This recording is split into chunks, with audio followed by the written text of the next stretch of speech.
Hola amigos, hoy queremos invitarte a compartir una hermosa lectura. ¿Te parece que leamos juntos Ronquidos? Ronquidos de Michael Rosen. Todo estaba en silencio en la granja.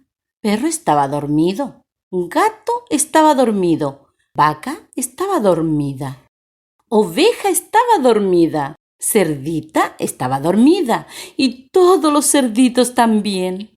Todo estaba en silencio hasta que el gato se despertó, vaca se despertó, oveja se despertó, cerdita se despertó y todos los cerditos también.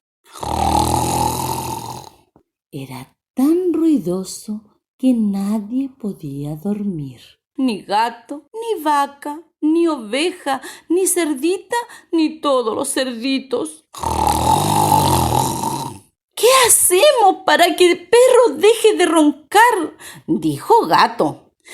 Ya sé, dijo Vaca, y Vaca se acercó al perro y ¡achú!, estornudó en la oreja de Perro.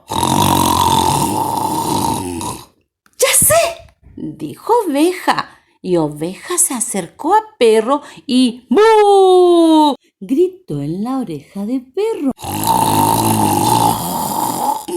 Ya sé, dijo Gato. ¿Por qué no le cantamos?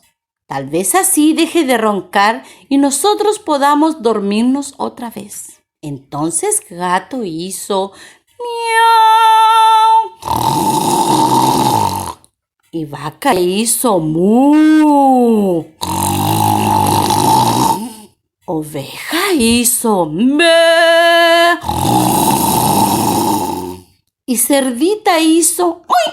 Y todos los cerditos hicieron ¡ay, ay, ay, ay! Luego, al salir el sol, Gallo se despertó y cantó ¡cocorocó! Y Perro se despertó sobresaltado. Se fue corriendo por el camino después de un sueño tranquilo y reparador. Pero Gato y Vaca y Oveja y Cerdita y los cerditos estaban tan cansados que se quedaron dormidos.